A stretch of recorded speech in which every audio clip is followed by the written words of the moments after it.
how to disable notifications from Candy Crush. So if you are receiving a lot of alerts from Candy Crush game app, then let me show you a step-by-step process to disable this. If this video helps, please like and subscribe. So the first thing you need to do is to go ahead and find your game app and then just long press on it to access the app info page. As you can see, my app info option is here. However, if you don't see it, you should see a settings gear or even the name of the app, depending on the version of your phone. If you tap on any of this, you will be taken to Candy Crush Saga app info page.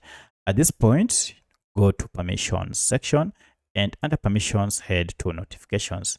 So if you tap on these notifications, you can see a lot of notifications are on. Among them, floating notifications, notification badges, lock screen, play sound, vibration, as well as permanent notifications.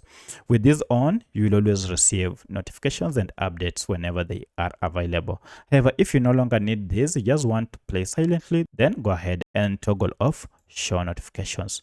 From now henceforth, you will never again receive those alerts unless you go ahead and enable this again. So that's how you can disable Candy Crush notifications. If you have any other question, kindly let me know in the comment section. Otherwise, thanks for watching and let's meet in the next video.